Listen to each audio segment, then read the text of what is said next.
Gaston Caboret a fait allusion à un film qui s'appelle Le Choix, premier long métrage d'un jeune burkinabé qui s'appelle Idrissa Ouedraogo. Nous aimons Le Choix. Le Choix est un bon film, très simple en apparence et assez compliqué en réalité, et nous aimerions qu'il passe à Paris. Le Choix a été montré au festival, et après chaque film, il y avait des débats. Des débats beaucoup mieux que les vieux débats de ciné-club dont nous avons le vague souvenir, des débats où il faut répondre de pied ferme. Voici un débat en direct de la piscine de l'Hôtel Indépendance à Ouagadougou, avec Ouedraogo répondant à toutes les questions. Le film se passe en trois grandes parties. La première partie, c'est le départ, effectivement, où ils sont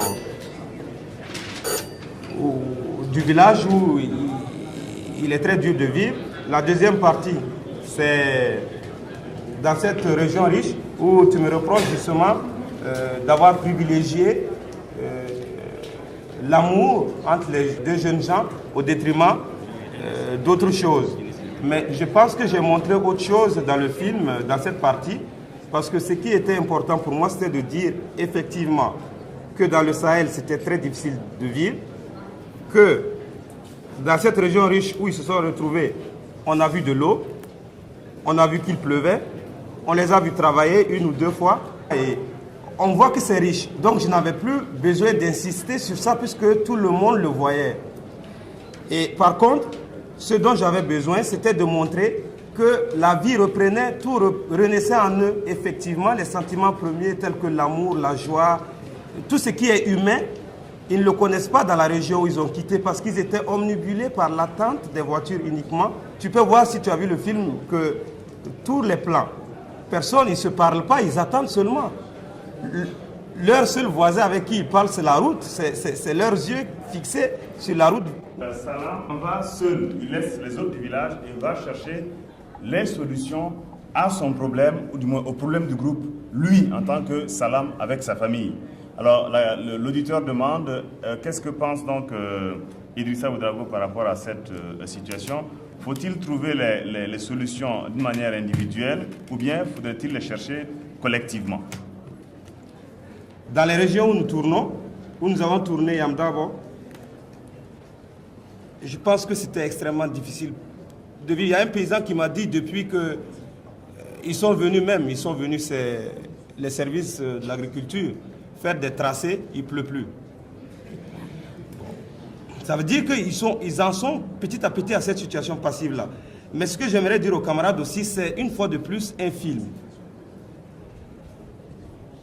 J'essaie de dire ce que je ressens à travers un outil de communication qui n'est pas pareil qu'une démonstration. Si le film est trop didactique, il ne passe pas, il n'intéresse personne. On voit la preuve que nos films ne sont pas beaucoup vus parce qu'effectivement, nous essayons de forcer les gens à croire ça et ça. Je pense que j'ai essayé d'agir en faisant des suggestions. Simplement, je n'ai pas le pouvoir politique de décider quoi que ce soit. Mais je ressens des choses et je les exprime. Je ne dis pas résolvez vos problèmes individuellement. Je dis il y a des possibilités, il y a des potentialités. Regardez cette famille, elle s'en empare, c'est tout. Quitte à vous peut-être qui travaillez, qui avez peut-être un pouvoir quelconque d'organisation, etc., d'influencer ou d'agir dans un sens ou dans un autre. Moi, je ne fais que mon métier de cinéaste. Ceux qui veulent poser des questions, allez-y.